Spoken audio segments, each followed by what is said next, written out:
Trader et futur trader, bonjour, ici c'est Thomas. Donc comme d'habitude, je vais faire des analyses techniques de plusieurs actions, mais ce n'est pas un conseil d'achat ni de vente, c'est vraiment à titre informatif et pédagogique. C'est vraiment à vous de prendre vos propres responsabilités. Donc on va commencer par l'action. Alors du coup aujourd'hui je vais dérouler pas mal d'actions différentes pour connaître pour tous les goûts. Donc voilà, je vais essayer de faire au plus vite sur chaque action. Donc on va commencer par l'action Parrot qui est à l'écran.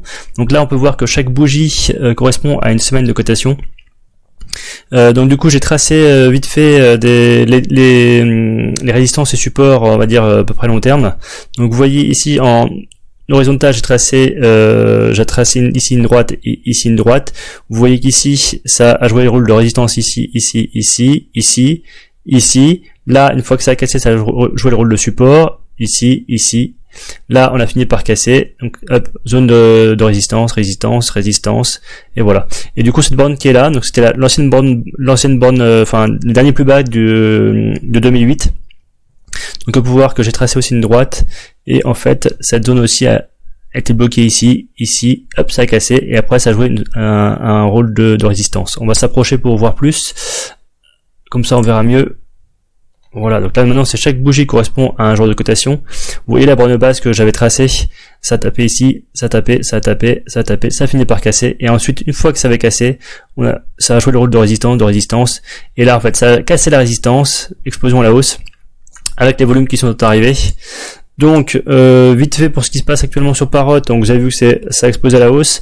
Là on est en train de consolider avec des volumes à la baisse, ce qui est normal. Vous voyez la seule journée qui était vraiment en hausse, et en fait elle est arrivée avec des volumes. Donc là par contre on a quand même l'impression qu'il y a une pression vendeuse, pardon. On a l'impression que les cours s'écrasent par le bas et que du coup on va casser le support qui est ici vers les 4,22. Donc là, clairement, pour moi, il faudrait, éviter d'acheter sur le support. Il faudrait plutôt acheter sur la cassure de résistance qui est vers les 4,88.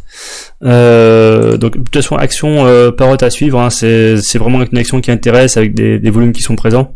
Donc bon, à vous de voir si vous achetez sur le support ou pas. Moi, je préférerais plutôt la cassure de résistance qui est par ici vers les 4,88. Après, il y a quand même un beau support à 4,22. Donc à vous de voir ce que vous voulez faire, tout simplement. On va enchaîner avec Pixum Vision.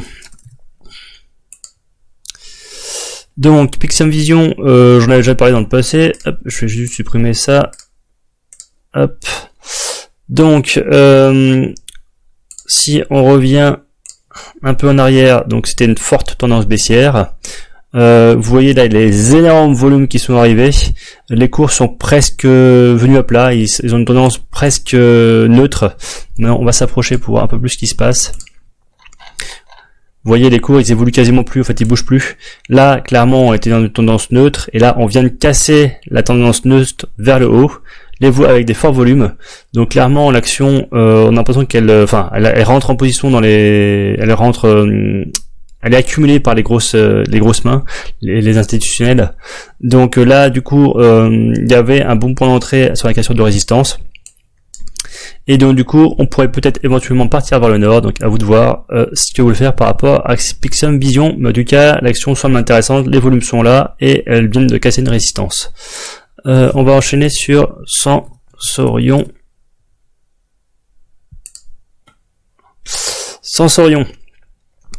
Alors hop, on va prendre un peu de recul comme d'habitude. Donc chaque bougie correspond à une semaine de cotation.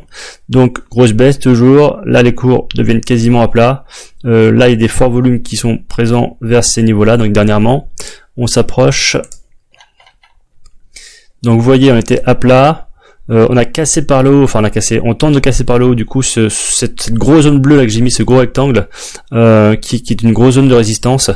D'ailleurs ça a buté dessus, on a réussi à presque fermer du coup le gap baissier qui était là, on a presque atteint le gap baissier.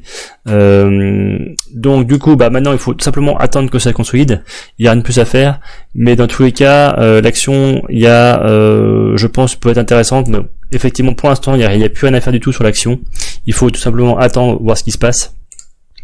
Et du coup attendre la consolidation, attendre que ça reparte à le haut éventuellement. L'avenir nous dira, mais il faut voir dans quel sens après la construction, voir dans quel sens elle part, si elle part vers le haut tout simplement ou si elle part vers le bas. On va enchaîner sur une autre action sur Serinov Group. Serinov Group. Donc là, donc à nouveau, chaque bougie correspond à une semaine de cotation. Vous voyez, le jeu des volumes là, énorme depuis septembre 2020. Vous voyez des petits volumes ici, enfin des petits volumes entre guillemets par rapport à cela. Donc du coup, depuis quelques mois, clairement, l'action est en train d'être accumulée par les grosses mains, donc les gros institutionnels, donc les assurances, les banquiers, etc. Donc les hedge funds. Donc voilà, vous voyez, les volumes sont énormes. Donc on voit qu'il y a une construction qui est en train de se faire. Prendre à la cassure de cette résistance, placez toujours votre stop loss effectivement là où il faut. Donc là je vais très rapidement parce que j'ai quand même pas mal d'actions à vous montrer, donc j'évite de trop épiloguer. C'est plus pour vous montrer les actions qui pourraient être intéressantes avec les jeux des volumes, et vous verrez il y a différentes configurations techniques, donc pas toujours les mêmes. Donc on va enchaîner C-Box. C-Box, c'est mieux si je l'écris correctement. Interactive, c'est ça. Donc, hop, si on prend un peu de recul. Donc vous voyez, il y avait une énorme base. On est toujours sur l'énorme base. On vient de 20 € et plus. Donc là, on est vraiment tout en bas. Il se passe quasiment plus rien. On est vraiment sur une position neutre, sur du long terme. Donc, si on s'approche, tac. On est en train de construire une belle petite figure ici. Donc éventuellement sur la cassure de cette résistance, prendre à l'achat, tout simplement. En plus là les cours ils sont en train de se resserrer, donc ce qui est plutôt intéressant. Vous voyez, hop, on est quand même beaucoup plus serré ici que là. D'ailleurs il y avait une petite base qui était à ce niveau là, une petite base en bas, tac. Et du coup quand ça a cassé la petite base, ça a cassé d'ailleurs avec les volumes. Bon, maintenant il est trop tard pour rentrer sur cette petite base là. Maintenant il faut rentrer sur cette base là qui est beaucoup plus ample et du coup qui cassera sûrement la résistance à ces niveaux là, avec comme objectif du coup les plus hauts qui sont ici, les premiers objectifs tout simplement. On va enchaîner sur donc là je suis sur C-Box, c'est ça il me semble. On va enchaîner sur Total Gabon. Alors Total Gabon c'est une action de beaucoup plus long terme, qui va beaucoup moins bouger, qui va être beaucoup plus lente. Mais bon, c'est toujours intéressant de vous montrer d'autres configurations. Donc là, du coup, une semaine de les bougies correspondent à une semaine de cotation. Et vous voyez, on a une grosse figure qui dure depuis 2015. Donc vous voyez, c'est sur plusieurs années la construction qu'elle s'est faite. Et en fait, on voit qu'elle a buté sur plusieurs endroits vers les 99-100 €. Comme toujours, hein, c'est une zone de résistance, c'est pas une droite comme j'ai pu tracer. Mais c'est toujours plus clair, je trouve, de tracer une droite. Donc, du coup, voilà, elle a cassé la résistance. Donc, du coup, on sera reparti plutôt vers un marché haussier. Vous voyez, une belle baisse comme à ces niveaux-là. Donc, ces astros, on va repartir vers le haut et du coup, on va repartir vers les 220 €. Mais bon, par contre, effectivement, comme vous pouvez voir, c'est une action qui bouge beaucoup moins que les autres. C'est c'est plutôt du long terme. Mais dans tous les cas, vous voyez, quand on se rapproche, clairement, les cours, ils font juste du va-et-vient, ils montent, ils consolident, ils montent, ils consolident, ils montent, ils consolident, etc., etc., etc. Donc du coup, ce genre de configuration, il faut essayer de prendre, pourquoi pas sur les creux, ou cassure de résistance. Vous voyez, par exemple, si je trace, hop, si je trace là, il y avait une petite résistance, donc cassure de résistance, on prend l'achat, etc. Là, mince. Là, on pourrait prendre éventuellement là, hop, cassure de résistance, on prend là, ou effectivement taper plutôt sur les creux. Le problème des creux, c'est qu'en fait on sait jamais jusqu'où ça descend, donc c'est juste une supposition. Donc voilà. Bon, par contre mes tracés sont un peu pourris ce que j'ai fait là, mais c'est pas grave, c'était pour le principe. Donc l'action Gabon, Total Gabon qui peut monter sur du long terme. Par contre, effectivement, c'est une action qui monte très doucement, donc voilà, c'est pas des actions explosives. Flow Traders, on va passer à Flow Traders, hop. Donc Flow Traders, du coup c'était plus une action qu'il fallait prendre. En fait on voit clairement un beau support qui se forme. Vous voyez d'ailleurs ça vient juste de rebondir sur le support. Donc c'est pareil, c'est pas non plus une action qui est explosive et qui va générer des 50-100% de gains par jour ou par semaine. Mais dans tous les cas, voilà, elle a un bon comportement haussier. Voilà, donc c'était juste pour vous montrer qu'il y avait aussi des actions de ce genre là, si vous préférez. Donc Flow Traders. Gensite Bio, donc c'est là une action beaucoup plus explosive par contre. Donc dans le passé, vous voyez une belle construction, ça casse à la hausse. D'ailleurs il y a eu un beau pullback, donc du coup ceux qui n'avaient pas pris sur la cassure pouvaient prendre juste après. Du coup là par contre ce qui devient intéressant c'est qu'en fait on est arrivé sur les plus hauts, vous voyez une résistance que j'ai dû tracer là, voilà. La résistance donc c'est en train de se construire, donc c'est normal que ça bloque un peu sur la résistance. Par contre si effectivement on était amené à casser du coup un peu cette construction qui est un peu dans le rectangle bleu que j'ai tracé, si on pouvait casser vers le haut cette petite construction, voilà, on repartirait vers des plus hauts. Donc il y a une position du coup, pour ceux qui ne sont pas en position, pourquoi pas rentrer en position sur la cassure de cette résistance. Donc voilà. Pardon, excusez-moi. Delta drone, on va enchaîner. Hop. Donc Delta drone, baisse continue. Là, on est dans une position plus ou moins neutre, ça ne bouge plus, ça évolue à plat. Donc du coup, ça évolue comme ça. Là, on n'est pas encore rentré dans un marché haussier, on ne sait pas du tout si la baisse est finie ou pas. Par contre, on peut voir qu'il y a une zone basse ici et une autre, du coup, j'ai tracé ici. Il y a quand même le jeu des volumes qui nous montre que l'action, que les grosses mains rentrent cette action dans leur portefeuille. Donc, du coup, là, il y a une construction, vous voyez, qui pourrait se faire. Du coup, pourquoi pas prendre sur la cassure de cette résistance oblique. Ou pour les autres, pourquoi pas acheter sur les supports ou sur ce support là.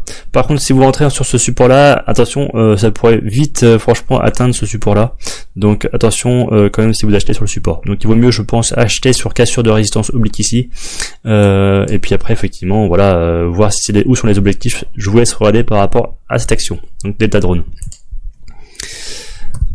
Madvertise. Donc, Madvertise, hop, on prend un petit peu de recul. Voilà, c'est à plat, ça fait pas grand chose. Par contre, ce qu'on peut voir, des volumes énormes qui arrivent, c'est clairement que l'action est accumulée par les grosses mains, les institutionnels. Donc, qu'est-ce qu'on doit faire dans ces cas-là? Il faut surveiller. Effectivement, ça explose à la hausse. Là, une construction se fait. Alors, du coup, les plus hauts sont par ici. J'aurais pu très bien tracer plutôt une zone comme ça, voilà, un petit rectangle, clairement parce qu'il y a des mèches, etc. qui nous perturbent, voire même tracer un peu plus bas, hop, plus comme ça, voilà. Après, on a aussi tendance, on a l'impression aussi qu'il y a une espèce de triangle qui se forme, là encore, c'est plutôt une supposition parce qu'il y a quand même les mèches qui nous dérangent, donc de toute façon, l'action, là, clairement, est vraiment à rentrer dans ces watchlists, la surveiller, éventuellement, voilà, je vous laisse voir un peu où vous pourrez rentrer. Vous me connaissez, vous commencez à me connaître, je pense. C'est plutôt moi sur la cassure de la résistance qui serait plus intéressant. Mais effectivement, on perdrait une hausse très importante. Imaginons que l'action rebondit sur le support et qu'après elle reparte vers le haut. Effectivement, on n'aurait pas la hausse importante de quand même de 75%. Mais voilà, des fois il vaut mieux être sûr que prendre une supposition. Bon après là franchement, prendre sur les supports c'est pas non plus complètement idiot parce qu'on est franchement sur les plus bas. On a clairement vu que l'action ne bougeait plus, elle était quasiment à plat, donc ça clairement on a l'impression qu'elle ne veut plus descendre. Donc le plus bas il est ici, bon il est quand même assez loin du support, hein. Hop, si on prend la distance du support au plus bas, on est à moins 35%, à moins 35% pour finalement en gagner 75, ce qui est pas idiot, c'est un ratio risk-reward qui est quand même intéressant. Donc voilà, après c'est vraiment à vous de voir ce que vous voulez faire, mais l'action dans tous les cas va devenir intéressante, donc c'est vraiment l'action à surveiller. Et enfin je vais finir par Dronevolt, j'espère que la vidéo n'a pas été trop longue. Dronevolt forcément que tout le monde a entendu parler, que tout le monde a suivi, j'en ai déjà parlé effectivement qu'il fallait prendre position ici ou ici. Donc là on rentre à nouveau dans une nouvelle construction à ce niveau là, qu'on a pu avoir ici ou ici. Alors la construction est beaucoup plus longue, quand ça fait déjà 2 fois que ça a cassé, c'est toujours un peu plus délicat de rentrer en position, donc attention quand même, parce que là la construction est assez longue, donc voilà, j'éviterai à votre place de prendre sur le support, mais bon, vraiment vous faites ce que vous voulez, plutôt sur la cassure de résistance, mais voilà, comme elle a quand même pas mal monté, il est fort possible aussi qu'elle continue à consolider, à construire, et du coup qu'elle aille chercher beaucoup plus bas. Donc l'action là, elle a fait une belle montée, peut-être qu'elle partira encore plus bas. Donc ne pas prendre trop vite position sur ce genre d'action qui est pas mal monté. Il vaut mieux prendre sur cassure de résistance. En général, quand ça casse la résistance, ça part vers le haut. Voilà, c'est statistiquement vous verrez, vous regardez les actions hein, quand elles cassent par les résistances, en général elles montent bien quoi. Donc voilà. Voilà, j'ai fait le tour. Si comme d'habitude la vidéo vous a plu, n'hésitez pas à la liker. Je vous souhaite de très bons trades et à très bientôt. Allez, ciao.